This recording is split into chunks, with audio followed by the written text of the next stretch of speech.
I became an OT because I wanted to work with people with intellectual disabilities. But once I landed my dream job, I felt like there was a total lack of resources on best practices for serving this population. The article that we are going to look at today totally flips this perceived shortfall on its head.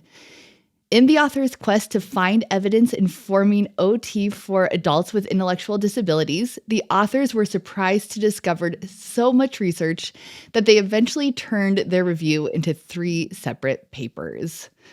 So today on the podcast, we'll review the evidence that they found to support intervention, and then we'll welcome to the episode 2 of the article's authors, Dr. Meghan Blaskowitz and Dr. Wanda Mahoney.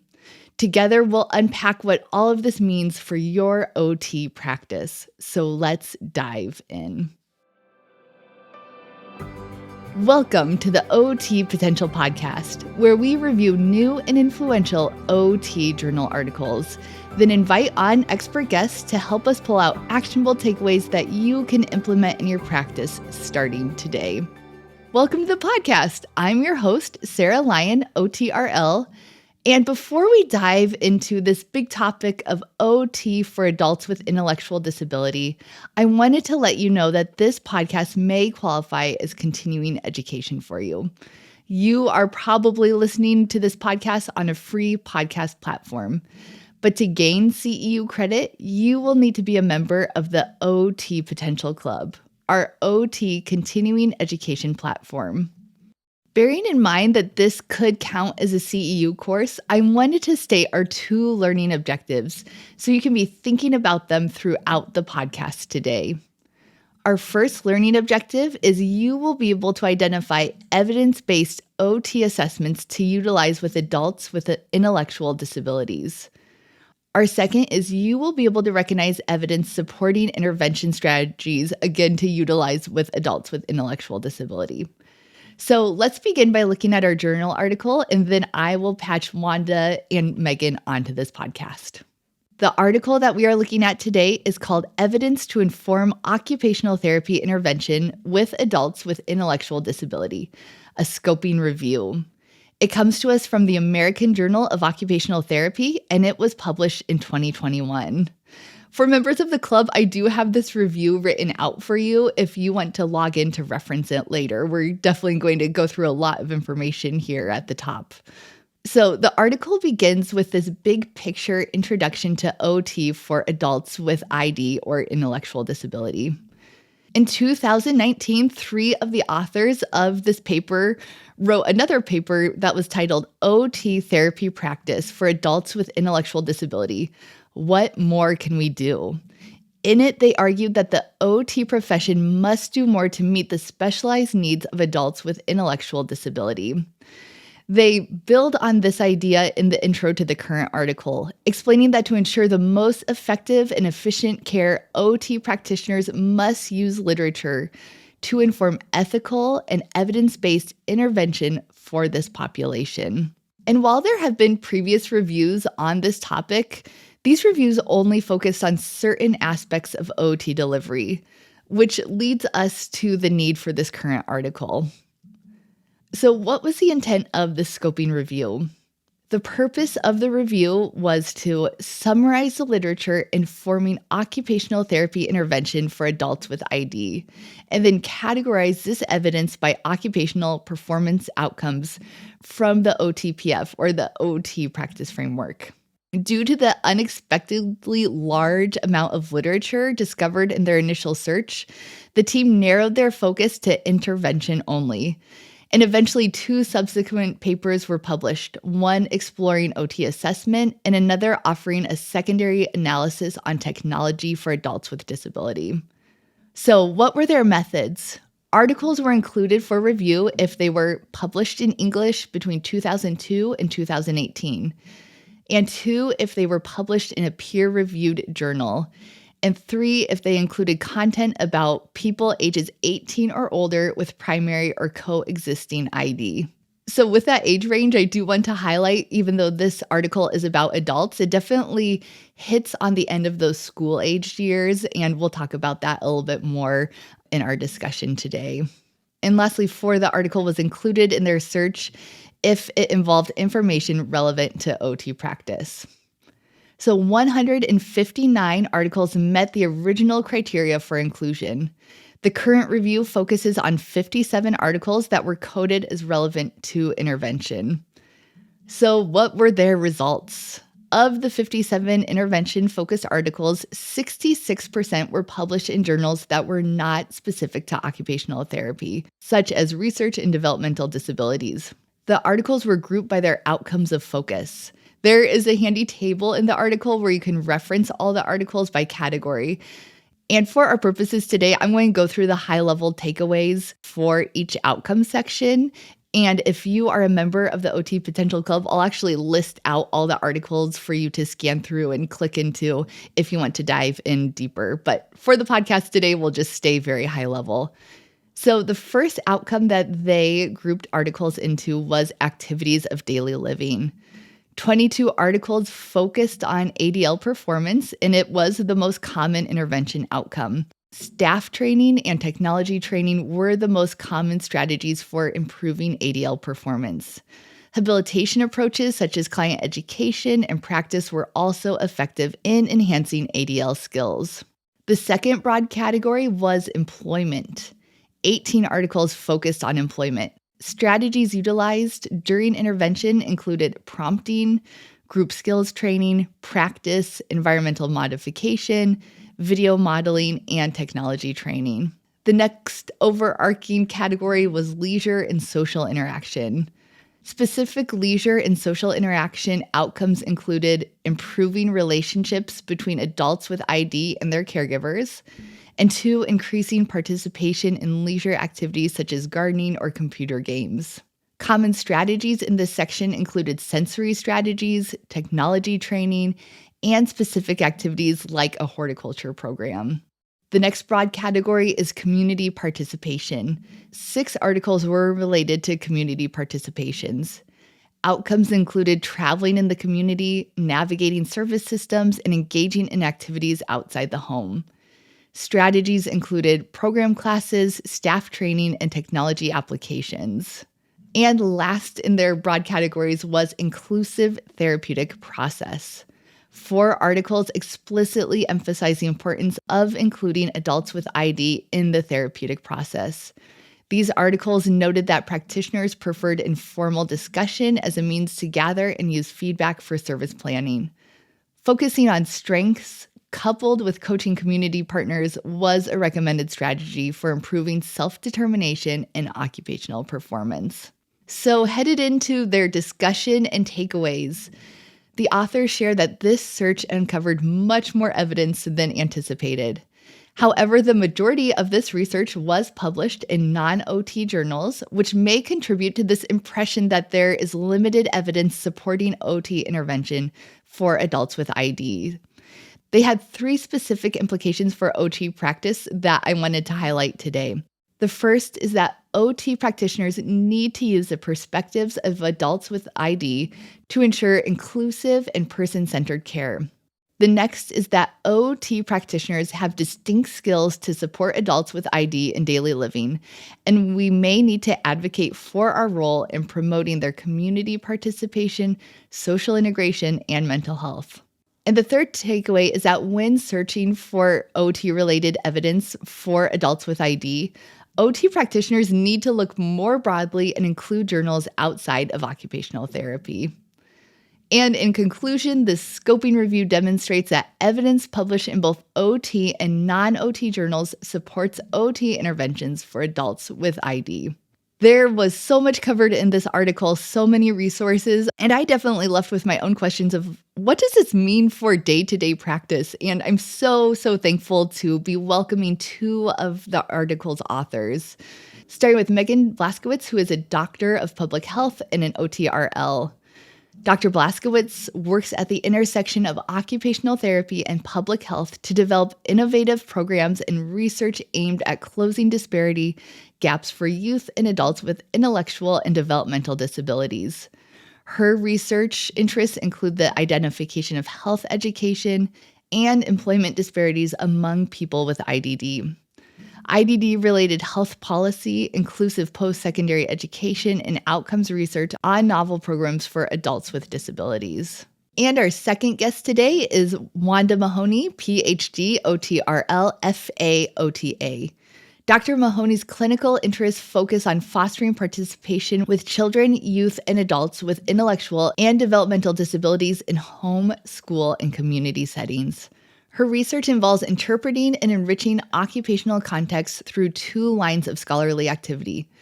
She works to understand and support how individuals with developmental disabilities engage in occupation, often with an emphasis on supportive social contexts and asserting the views of individuals with developmental disabilities. She also studies the historical context of people and events in occupational therapy, including LGBTQ issues. Dr. Mahoney teaches occupational therapy theory, evaluation, and intervention with children and youth and other content. So without further ado, I will patch Meghan and Wanda into this podcast. Welcome to the podcast, Wanda and Meghan. It's great to have you. I'm going to have you introduce yourself so we can orient to your name and voice, and we'll start with you, Wanda. I'm Wanda Mahoney. I'm an associate professor at Washington University in St. Louis and have worked with adults with intellectual disability in a variety of states and community-based programs. I'm Meghan Blaskowitz. I'm an associate professor at Duquesne University in the occupational therapy department there. I've also worked with adults with IDD for probably more than 20 years now. I teach a lot of OT and public health content like community and population health. And I currently am running an inclusive post-secondary education program at Duquesne for students with intellectual disability and autism so that they can get a college degree. Well, I'm so thankful to have you both on today. I have to share right away, this is such a full circle moment for me because I worked in a residential facility with a lot of adults with IDD back in the day, and I struggled so much to find resources and to feel connected to other OTs in this work.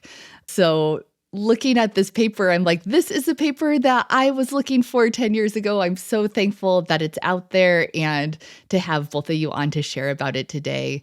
We'll go through all kinds of details about the paper, but to start with, I just want to ask you both kind of the story about how you became interested in working with adults with IDD. So this is Wanda, and I was thinking back on this and realized that, so while I was actually in OT school, I was a direct service provider with adults with intellectual disability. And I loved that work. I loved the population. And when I was starting to practice, I really wanted to be involved in community-based practice. I wanted to be working with people where they were engaging in occupations, and I was really looking to also provide services with underserved populations. And so initially, my very first job was working in early intervention, but then I moved to another organization, and I've had several opportunities to work in with agencies that actually have multiple components, and I've had a school area and a pediatric clinic area and a community-based program for adults with intellectual disability. And I've just let them know as I've interviewed for the position, in this area where maybe you haven't had OTs work as much, I would love to also do something with them. And so kind of set up that even within working within a larger organization. So this is Meghan, and I had an introduction in a really early age. I feel like so many OTs who end up working with adults with IDD have that personal connection. So many service providers that I've encountered over the years, they have that sibling or cousin. And so that's my story. I grew up with a cousin who was just 2 years my junior, who had Williams syndrome, which is a genetic condition that is a developmental disability. And we were thick as thieves throughout childhood. Our parents were quite close. We only lived within a half hour of each other. So we'd be running around, playing outside in the woods, being goofy together throughout childhood. And I think for me, I was like, I don't see any difference between us. Of course, there were some like sensory stim things that Shane would do, or, some speech struggles or communication struggles that he would have. And so it really wasn't until a little bit later into our high school years that you would, or middle school and high school, where we would see kind of like that shift between like what he was doing and what I was doing in life. And he went on to become prom king in high school. But I've had him speak to my OT cohorts just about like life after high school and how he was prom king. And then once he graduated, all those friendships kind of fell off for him. And he does work a job, and now he just got his first apartment by himself and everything. He probably has more in the bank than I do. But so it's a success story. But at the same time, there was like this drop off in social capital that happened. And I think that's what really sparked me to always want to work with young adults and adults with IDD, but also to do research to kind of highlight these like social capital disparities, employment disparities, education disparities. Yeah, what I love about working with this population is there's such an opportunity to build long-term relationships. That is totally what drew me into this area. And it's just such a special part of OT. And going into OT, like wanting to focus on this, I was so surprised by what felt like a lack of resources around it. So I'm curious, what made you put this paper together? What's the story behind it? Were you seeing that problem personally, or how did it come to be? Well, the OT world is small, as we know. And so there were these interconnections, cross connections that we all had, but we hadn't yet come together as a collaborative research team. I was a new faculty and met Jennifer Petoniak. Shout out to Jennifer Petoniak, who's, I think out west in Oregon and in Seattle. And so she was a health disparities researcher, had an interest in people with IDD, and that's how she came to introduce me to Wanda. And we have to shout out to our third author, the academic diva, Dr. Kalia Johnson, who has been on your podcast before. Yes. But Wanda, you had your own connections with Kalia, right? Yeah, I was actually kind of that whole piece of like finding your people. So Nancy Bagatelle actually introduced me to Kalia Johnson, and I met with Kalia at a conference, and she was working on her dissertation. And there's not a lot of OTs who are working with this population, and even fewer who are doing research with this population. And so I was actually on Kalia's dissertation committee. And so, but again, we kind of formulated together as this team through kind of mutual connections and stuff. And so we met. I didn't remember actually where we met. Meghan had said, so we met, I guess, in person in 2017 at the AOTA conference, and kind of had, just some brainstorming ideas and stuff, and had another article that we actually wrote together first as kind of like what I like to call an evidence-informed opinion piece. And figured out that we actually worked really well together, because I think that's really important when you've got people at different places and stuff, is figuring out how is this long distance relationship going to work, and we had figured out ways to make it work even in the days before Zoom, and so then really figured out okay, let's design a project together. And, we really do need to have a more comprehensive view of the literature that's out there, because we've all looked at it enough to know there's more than there seems to be. There's more than we seem to be accessing. And even still, I think we ended up being surprised by how much we found. Yes, we had a fateful brunch that led to lots of future research work together. See, these are the details I've forgotten that I like. Yeah. I'm I wish I remembered the brunch. Yeah. I remember I was running a few minutes late, and so the anxiety of being late to meet has really burned a memory in my brain. I love how this story just starts with like, find your people, and they are out there. I think, or that's something I'm so passionate about nudging OTs towards, is there are people like you doing similar work. We can find them. And if you want to do anything like bigger or the next level, you need to find those people. And I love that you were able to do it and that brunch was involved. Yes. And the other piece with that too, it's not even just finding your people. It's like what Meghan was talking about with social capital. It's talking about your interests to other people because they can help connect you to your people. It's not like you've got to just go and find your people. It's just like talk about the things that you're passionate and interested in with people that you know, so that you can they can help connect you to other people who are interested in the same thing. Yes. Yeah, it's such a practical way to find that next layer of people in your life is, just to be vocal about your interests and where you want to go. This paper was written a couple of years ago. As you look at it now, what stands out to you? Well, as we were reading it a couple of years after publication, we were both pointing out sentences that we would revise if we had that. But that's just our OT, perfectionist, or maybe just mine. But I think what's cool is to see how much work went into it. We did meet back in 2017. I think maybe we started this somewhere around late 2017, early 2018. It's wild to think about like 3 to 4 years of work being titrated down into an only 8-page article. But it's really like there are multiple articles to look at, to see as the fruits of our labor. But, I think like Wanda was just saying, there is actually literature out there more than what we anticipated or knew.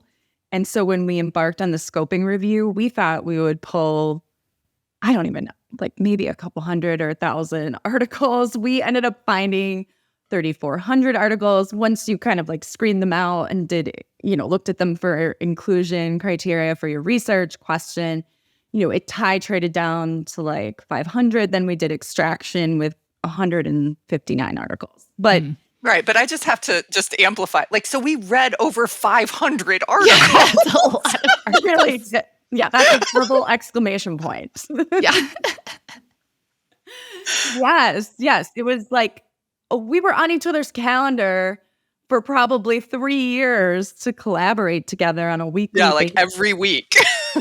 Doing screenings and, working out, differences between how we rated articles, include or not include, and I think through that time, it did kind of punctuate what Wanda was saying about finding your people. And I really felt that I had such a strong research collaboration because when I arrived at my university, I was, a new faculty, new tenure track person looking around being like, I like everyone a lot, but these aren't my people. And then we find each other and people led us to each other. I really felt like, that weekly meeting was a validation that like I had found a strong, we were strong collaborators in each other. And especially during the pandemic, I mean, a lot of this work took place for the last like year or so. We were writing up the results from all of this. And so during the pandemic, it was really nice to have that touchstone of touching base with Kalia and Wanda, just because I think for the first 20 minutes of our conversations, it was like, how's your life? Yeah. And then the last like 40 minutes of the hour, we're like, okay, let's work. Or sometimes it would be 30 minutes. And then Wanda, I know we found a lot of articles that were actually international and from the UK. So we wanted to bring up one point related to that. Yeah, and I completely agree with everything that Megan was just saying. And then another point that we talked about that kind of came up as we were rereading, something that kind of stuck out was this idea of like, wow, there really is, a lot of times we tend to be very US focused with the literature that we're reading and stuff. And with this population, it really is very international. And there is a lot of US based stuff, but there's also a lot of research coming out of the United Kingdom. And with that, one of the things that's, I think, really important to know as a clinician is that they don't use the term intellectual disability very often in the UK. And so it's UK specific. It's not any other country that does this that I could find. But for some reason, and I don't know what the reason is, but they actually call what we characterize as intellectual disability, they call it learning disability. That's really challenging if you're reading an article and you're just like, oh, learning disability, that's not the population that I'm working with, because they're very different populations. But it just to pay attention to is this article in the British Journal or coming out of authors who are from the UK, because that might actually be adults with intellectual disability, and we might not be reading that because we think it's a different population. So I think that that's just a helpful hint to keep in mind as well. And we talk a little bit more about that in the article. Yeah, I thought that was a helpful pro tip. And even seeing your list of search terms, that made me be like, if I was going back in time when I was working with this population and like looking for literature, I think seeing these search terms would have like helped me broaden what I was looking for. Just really, yeah, I thought that was super practical and a helpful pro tip for practicing OTs.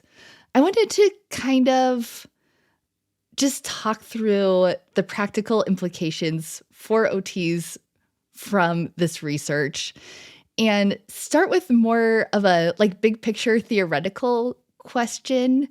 And one of your first takeaways was just the importance of involving the perspective of your clients in your work.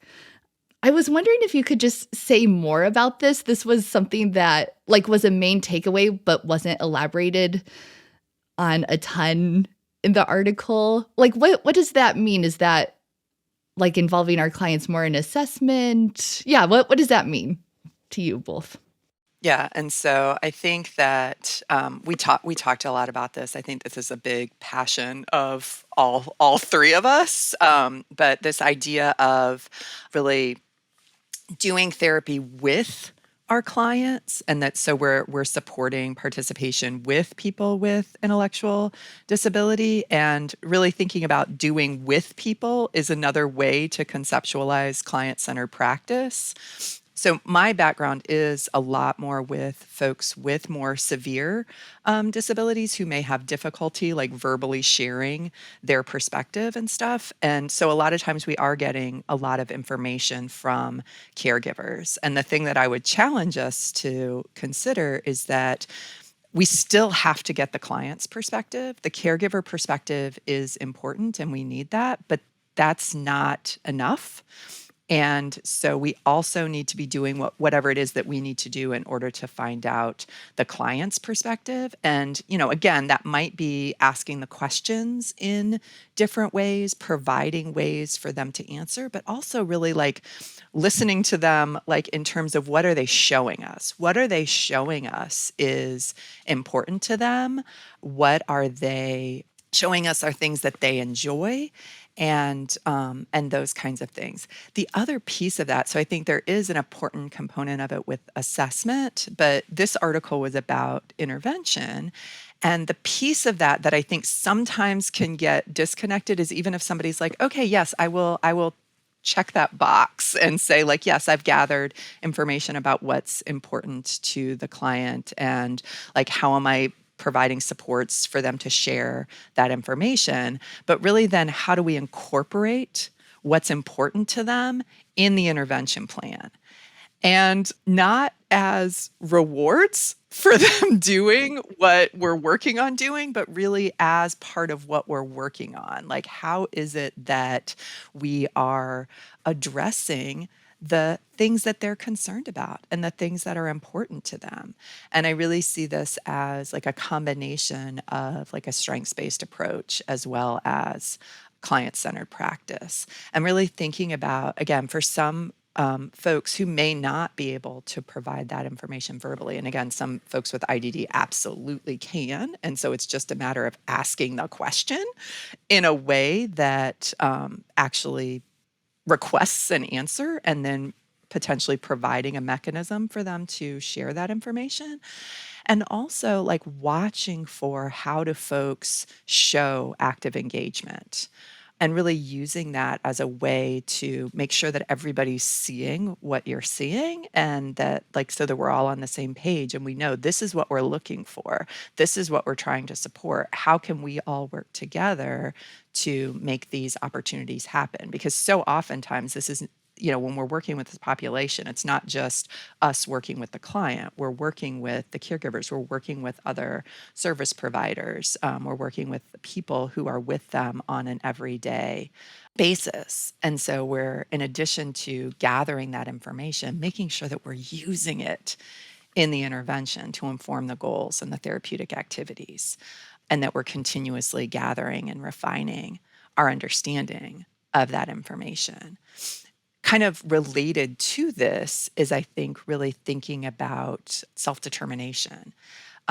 So that was something that I was actually surprised didn't come up more in the article. I think it's kind of there under the surface a little bit, but a lot of times we talk about like enhancing somebody's self-determination skills. And I'm like, yes, absolutely, 100%. And making sure that we really are helping to make sure that their environment is supportive of giving them opportunities to assert themselves, opportunities to make things happen in their own lives, that they've got the supports that they need to practice self-determination, to really think about, almost thinking about self-determination as an occupation. Like, what are they doing to make things happen in their lives? And how is the environment set up to support them doing that, even if they're not doing it in the most adaptive way? Like maybe that's the part that we're working on.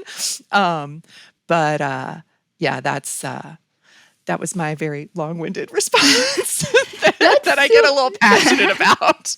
That's so helpful to hear. And I'm so thankful to hear you call out this like strength-based approach and self-determination. We just did 2 podcasts recently on both of those topics. And as I was reading, I was connecting those approaches, but the language wasn't as explicit. And I wonder if that's just like a testament to how quickly our language is evolving. Like that a couple of years ago, you didn't use the phrase strengths-based approach. And now I wonder if you would have, if you were rewriting it today. And how much just in the past couple of years, we have more like fleshed out frameworks around what is a strengths-based approach? What does it look like to work on self-determination? It feels to me like those are like rapidly evolving areas where there's a lot of focus going on on those areas from multiple angles. Like we talked about those on the podcast in a school-based setting. And it sounds like you both are talking about basically the same things, but working with adults. And there's some overlap there with older kids, but yeah, that's just super interesting and helpful to hear you stitch that all together. I wanted to ask about assessment. The article that we're looking at today, you focus on the intervention piece, but there was this whole other accompanying article that was just about assessment. And I think all of Wanda's points kind of lead into this, but what stands out to you as being helpful from that other article about assessment? Like, were there particular assessments you really liked? What are, I guess, just some practical tips for OTs in this area? Well, again, I feel like we found far more assessments than what we thought we would find that could be used. Maybe they weren't normed or standardized for adults with IDD, but they covered or mentioned in the research that they had been used with this population. I think we found like 73 tools. I think what was cool was there's a variety of both OT and what we considered kind of like from other complementary fields that OTs could draw into their practice. So, I mean, the number one greatest hit from the assessment aspect of the scoping review was the AMPS, the assessment of motor and process skills. We do have questions right now about what the status of the AMPS is. This was a lot of discussion in our lead up preparatory work to do this podcast, but just about like, is the AMPS still like a sustainable tool that OTs can use? I think it's a fabulous tool because it incorporates so much observation of adults with ID. And the one point I was going to make, even though we found a lot of formal standardized assessments, some of which are open access, some which you need to pay to use, one thing that I try to teach my students when I'm working, I teach the modules around intellectual and developmental disability in their psychosocial class, is like using your observation skills. I think Wanda was talking about this or alluding to it earlier, just about there are so many aspects of performance, occupational performance related to adults with IDD that you might not be able to glean just from asking them. Like just the other day, we have a student in our inclusive ed program who's been like rocking, which is a new thing. And we were wondering, is this the sensory seeking kind of STEM behavior that we're seeing that's new? Ended up that he has a UTI. But he wasn't verbalizing that he was having pain or that he was uncomfortable. It's just like those observational things that you need to take note of and bring forth. And I tell my students to be OT ethnographers, where they're like being anthropologists and kind of trying to figure out the story behind what's going on with these clients. And I think we talk about that a lot within the article. I do know there were other really like heavy hitters like the COPM that came forth, volitional questionnaire. The supports intensity scale is something that looks at like adaptive behavior across ADL skills, but it's being used actually by a lot of states to kind of understand how to allocate funding for supports and services. So that was interesting that came up a lot.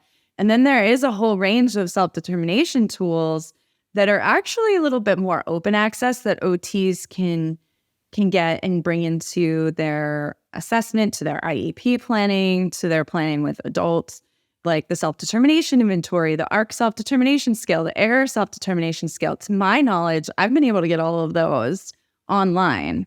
So that's really cool because as we talk more and more about self-determination, and it's in the OTPF now, I think, references to self-determination, it's like, let's bring some of these into our practice. I know, Wanda, you had some conversation points about the volitional questionnaire, right?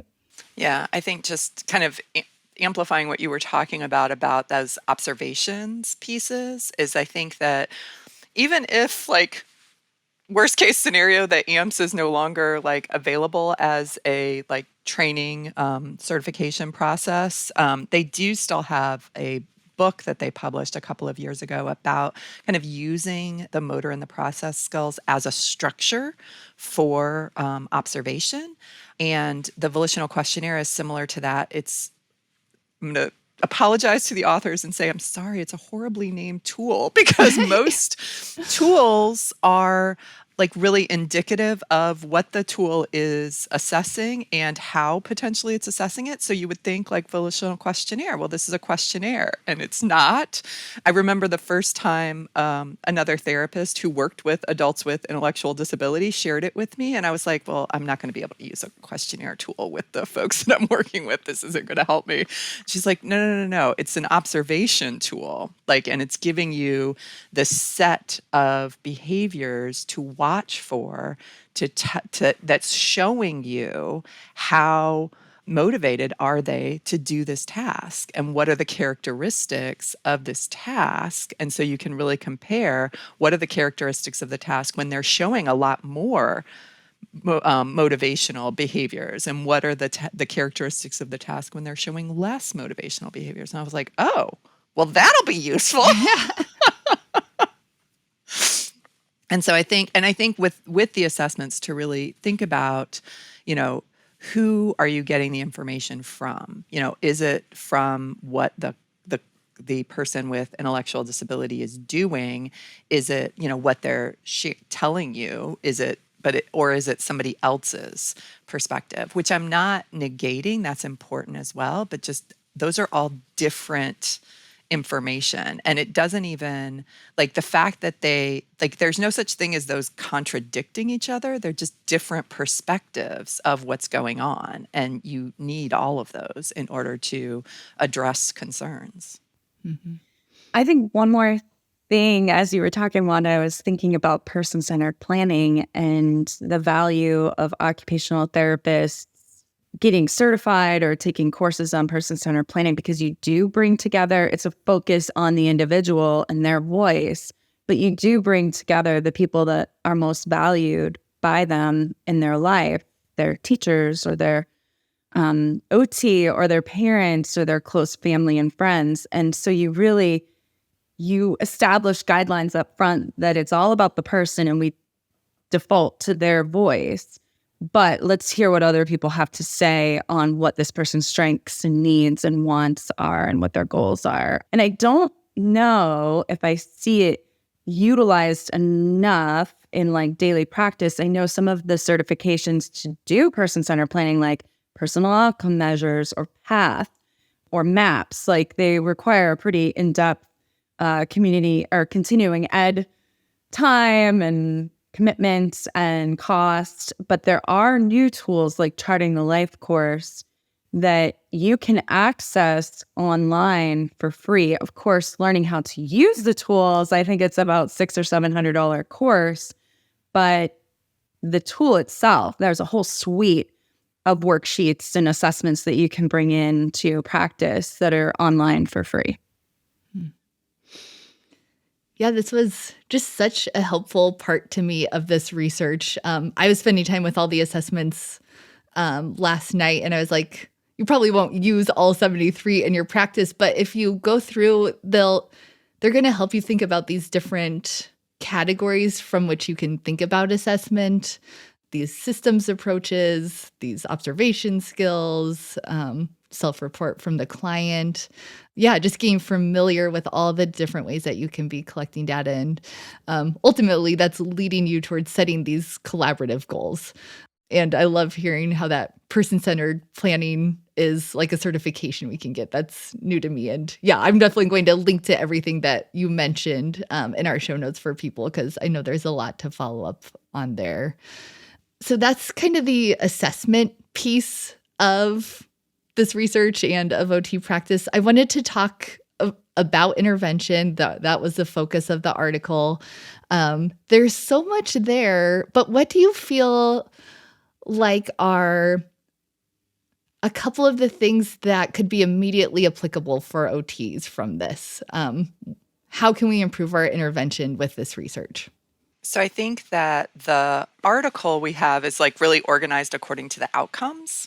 And that can make it a little challenging to be like, okay, so here's what we're addressing, but what are we actually doing? Yeah.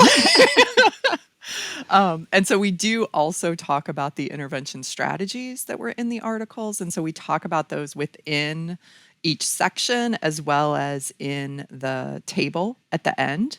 And so the technology training was actually the thing that came up the most. And so really thinking about this as teaching the person with ID to use technology as like an integral part of the occupation that they're engaging in. And so, yes, that's assistive technology, but there's different kinds of assistive technology.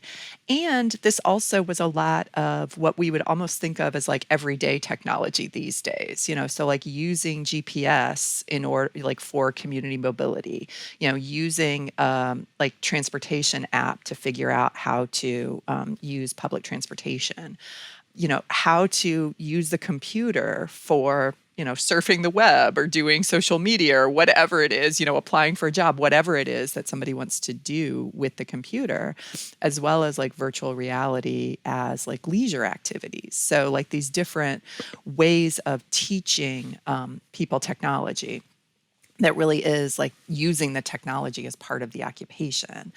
And then another really common strategy was these different prompting approaches. Some of those also involved technology.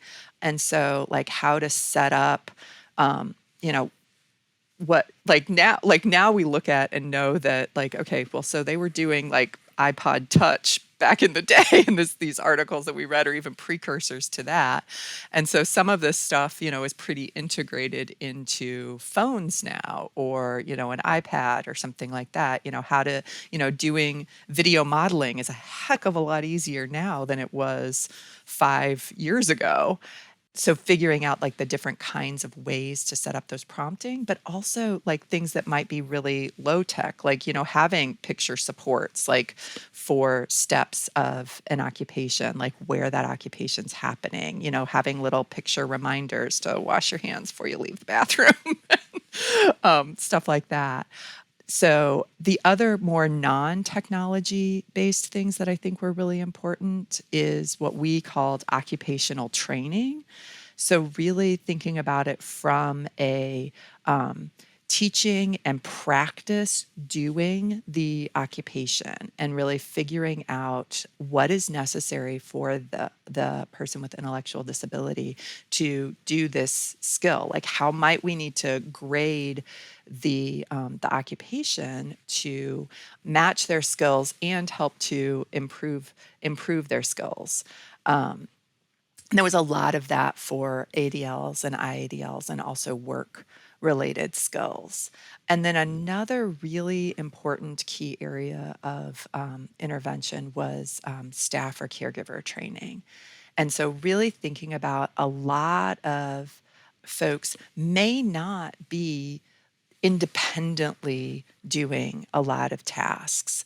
And so how to train their caregivers so that they're not overhelping, so that the person with intellectual disability is still developing their skills. And so we talked about in the article kind of this combination of habilitation or establish approaches and compensatory approaches. And it really is a both and situation with all of these. It's like, how can we maximize the person's skills and help them continue developing skills while setting up the environment to be sufficiently supportive, but not overly supportive?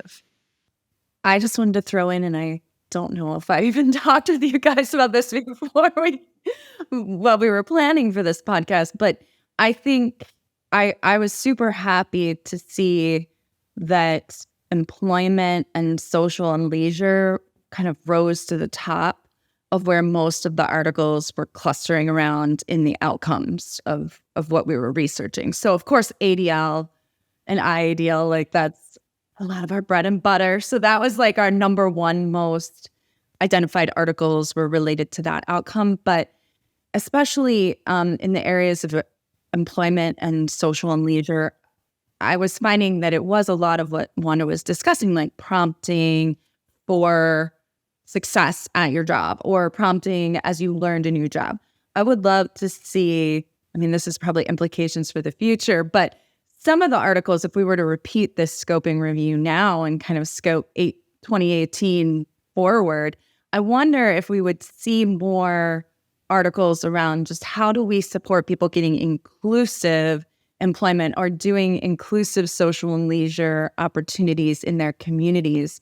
I hope for that shift, but that's just where I could see our role as OTs expanding. I won't say it's an emerging practice because we do it every day in our practice, but seeing us publish on the fruits of that work with people with IDD.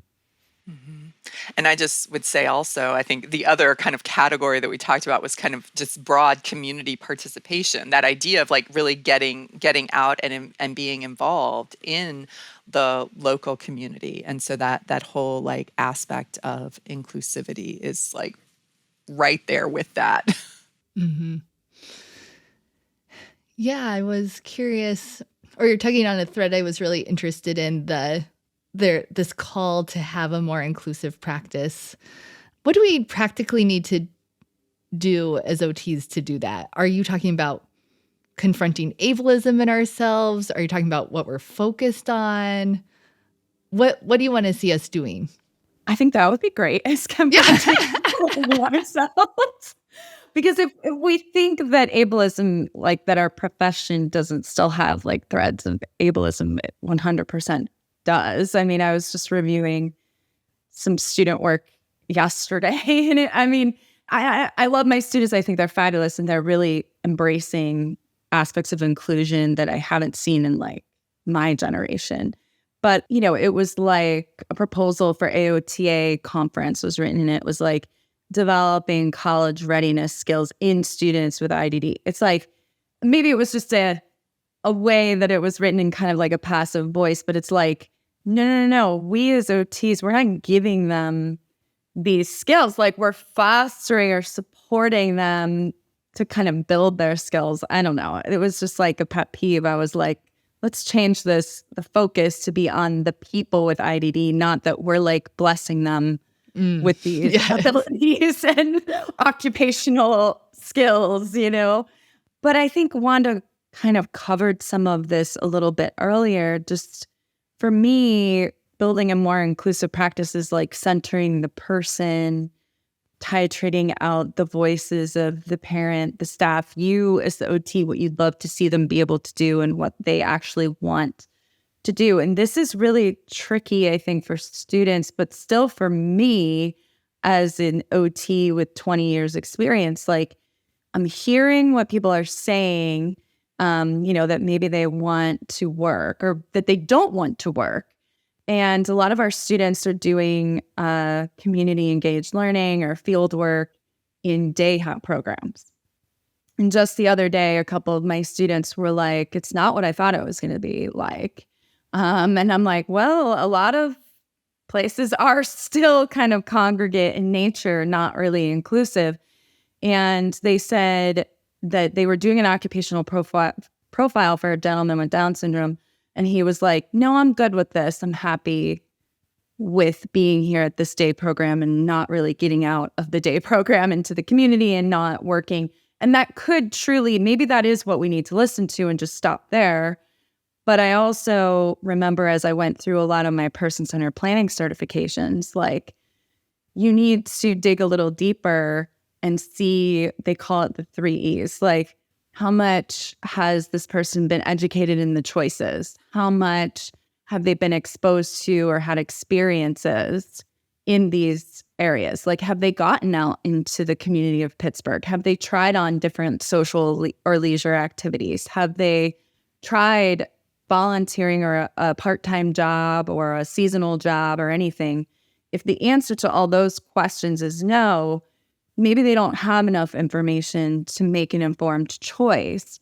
And maybe they're being guided more by like what their parent or their staff wants them to do. And so I don't know. I just encourage the students to like dig a little, go back next week. I need you to dig a little deeper and understand, like, is this their authentic choice as you do goal setting with them?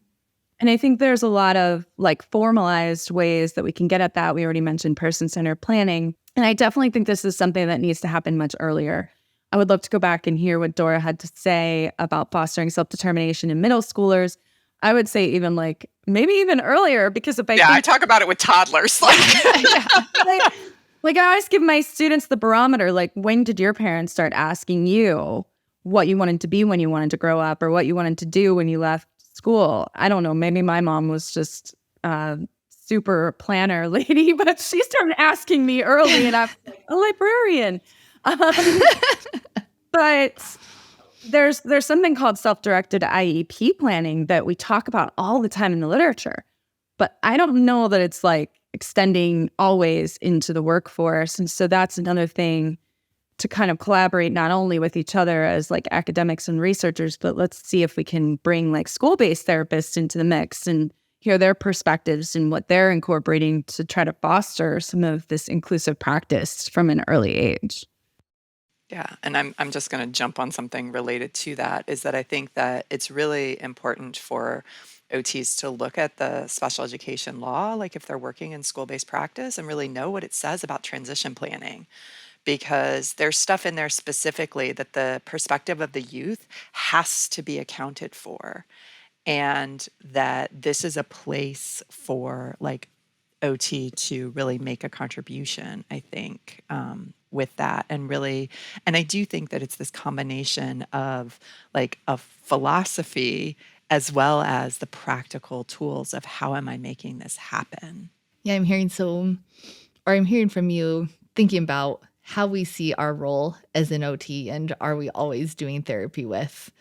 And then knowing that there's a lot of supports out there for us to be doing this inclusive practice from our assessments to our certifications. I think one more just like practical thing I wanted to tease out are what are the communities that we can plug in to help encourage us to do this? I know that when I was working, that was something I felt a lack of.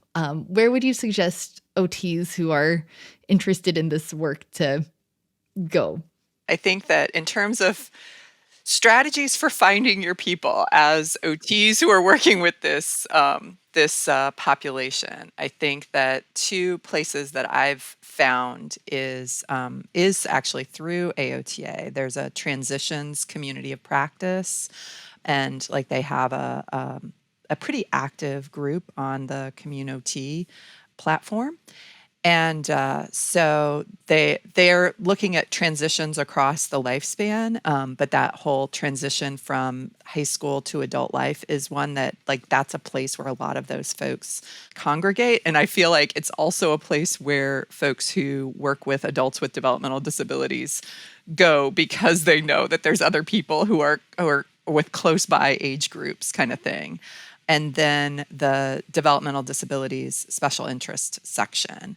I think that when AOTA did their repurposing of special interest sections or like reorganization of them several years ago, there was a little bit of a push to have developmental disabilities like under the umbrella of children and youth or mental health. And I was like, we're going to get lost. And I was actually the head of the DDSIS at that time. So I had a little bit of a voice at the table with that conversation. And so I was really glad that we were able to maintain that group because it's this whole idea, like I always talk about, like my practice area isn't pediatrics. My practice area is developmental disabilities across the lifespan. And I really do work with folks across the lifespan, but that adolescent, young adult, like those are the group that I love the most. So I get excited about working with them. And then another piece that I wanted to make sure that people know about as we talk about like all of this like technology focused interventions and assistive technology, like people often think of like, okay, well, I don't have access to that and there's too much cost involved and stuff. And I think there absolutely is cost involved. And there every single state in the United States has some kind of assistive technology program. And so we've got a couple of links that you can find the assistive technology program in your state. And again, it's a state by state program. So every state's going to be different in what's available, but almost all of them have some kind of like lending library. So you can at least try something out. So you're not buying something blind. A lot of times there's some kind of funding or loan program or something like that. Again, it's not perfect, but just for people to know that that kind of program and services is available, I think is important. I also was going to add a couple links to specifically transition websites because especially working in inclusive post-secondary ed, we draw on these resources daily, but I could see how a school-based OT who is supporting an IEP process or planning process, person-centered planning process for someone with an intellectual disability would really find these resources great because it's not just for college age students. It could be applied across the lifespan, I think. And so Think College is great. They have a number of briefs on their website, or you could even do searches if you do think you have a student who would love to get some kind of higher education or post-secondary education. We have a few websites through the Pennsylvania Consortium of Inclusive Higher Ed that talk about like how to support the transition process. And so I'll give you a couple of those links. And then I would encourage OTs, if they have an idea to run a program with adults with ID in the community. If you have, every state, I believe, has a DDPC or Developmental Disabilities Planning Council. We've gotten a few small community-based grants to do person-centered planning with adults to support their employment. They're not that small. They're like $20,000, $25,000 that could really help you as an OT get something off the ground. And then we call them UCEDs, but they're University Centers for Excellence in Developmental Disability. And there is a website for that as well, where you can find your state UCED. Every state has at least one or two UCEDs. And they're a great repository of resources to help support your practice with people with IDD. And then the last one that I keep plugging to students as well is an Instagram account that's called Open Future Learning. If you don't follow it, I highly recommend, but it really tries to like shatter some of the stigmas and myths around people with IDD. It like really pushes the boundary on how to stop ableist thoughts, basically. People with IDD want to have sex. They want to live by themselves. They want to have a job. And they're really flagrant about like how they destigmatize some of the myths. And I kind of love it. I love some of their imagery. Like they have, a girl with Down syndrome, like smoking a cigarette. Not that I'm promoting like smoking, but it's like, ultimately she has made an informed choice there, I don't know. That's maybe not the best example, but they probably have amazing like resources, and they are actually out of the UK, I believe. So it supports kind of like what Wanda was talking about earlier about how a lot of our research and practice literature comes out of the UK. I love how many practical resources we've talked about during this time. And that was just definitely the theme of the article, is there's so many more resources out there than we recognize maybe. And such an important part of your work was pooling that for us. And I'm so thankful for that work. But I wanted to end on asking, what's next? Like, what's your call to action to us as an OT community to better serve this population? Where do we need to go next? Whew. Big final question. You know that we have like a million recommendations. Yeah. So excited about our work over the years with this population. But I mean, right now I'm really on like the inclusion train around like advocating to kind of push the boundaries, and which it really shouldn't even be pushing the boundaries. Like as Wanda said, we've been doing this work individually with our clients, but making sure that, all OTs are, starting planning to be more inclusive at an earlier age, that you're holding your students with IDD, even if they're in middle school or high school, like holding them in high esteem or regard and having high expectations of them. I think that cliff of like transition, which I talked about with my cousin, it's like very real for so many students and families. And it's super scary because there really aren't that many options, but there are a lot of creative things that OTs can be integral in helping to plan. For instance, like some states call it self-determination, but other states call it self-directed funding. OTs, we should know about that. Like there's self-directed services waivers in many states, and it helps think more creatively when you're planning for transition about like how can we restructure our Medicaid or our waiver funding to create like a truly inclusive day, like a truly like, days that are chosen by people with IDD.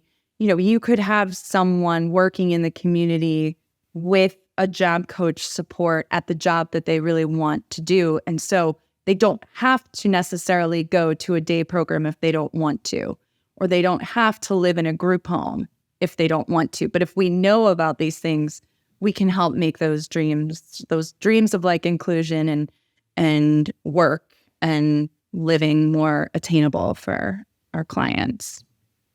And I think too about that. I think about OT involvement in transition to adult life. I think about there are so many OTs who are involved in school-based services and so few who are involved in that transition to adult life planning. And I think that there's a lot of kids who are discharged from OT services towards the end of elementary school when basically we've given up on handwriting. And and if you're at that meeting to like have a conversation with the team and the parents about the potential of bringing OT back on the team when they start to talk about transition planning and as the focus of the child's educational program becomes more about functional life skills for adult life, to make sure that your special education director and the school administration understands that the kid being discharged from OT isn't a success,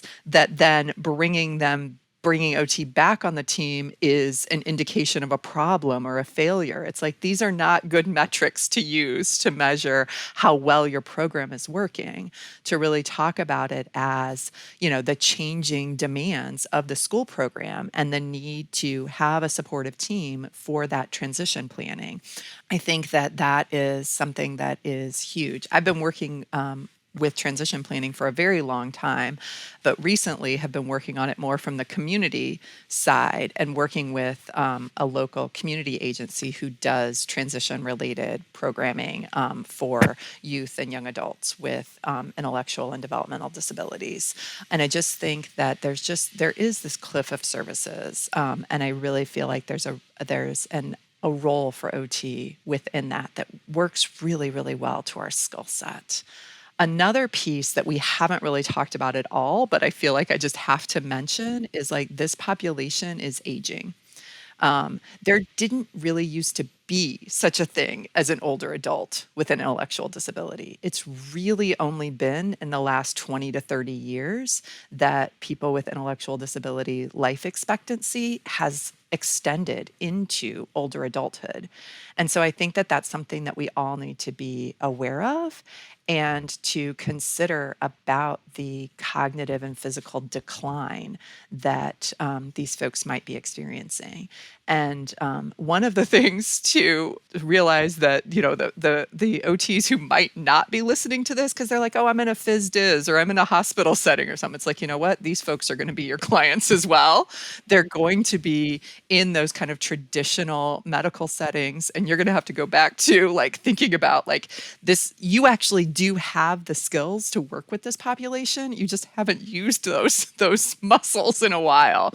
And so reminding yourself about those skills, kind of going back to basics with really figuring out what was their previous level of performance and what kind of supports do we need to put in place. I talked with a lot of OTs who are working in those kind of traditional healthcare settings who are getting more referrals for adults with intellectual disabilities. And they just, one of them described it as, these are my rare but memorable clients. I'm not seeing them that often, but when I do, they stick in my mind because it's so different from the typical client that I'm used to working with. And so I think that that's something to really think about, like how to, get good environmental supports in place and how to, to recognize that, yes, you can still work on skill development. It's not just, a one or the other. It's a both and situation. And I think it's recognizing that even if you haven't worked with this population clinically,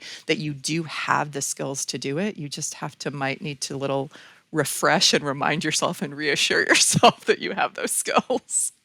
It just feels like such an exciting time in this area. I feel like you both are syncing together so many themes that we've talked about on the podcast this year.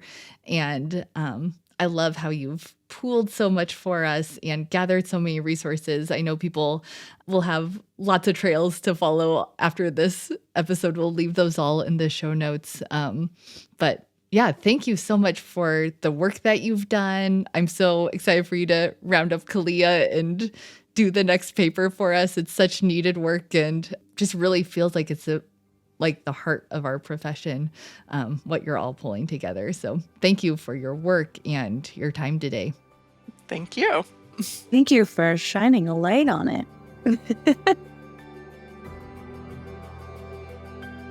Wow, you all, like I said at the beginning, this was such a full circle moment for me to find the resources that I was looking for in practice. And it was so fun to just meet the people doing this work. I'll link to all of the resources mentioned today in our show notes. And for members of the club, you can log in to see the full list of articles that I pulled and the mini assessments that we added to our assessment search. And if you are interested in earning a CEU certificate for your time today, what you are going to do next is head to otpotential.com and either sign in or sign up for the OT Potential Club. Once you are in there, you can take a 5-question test, and when you pass, we will generate a certificate for your time today. And as always, I just want to thank you so much for joining us today. I hope this podcast helps keep you informed and inspired as an OT professional. Take care, and we'll talk next time.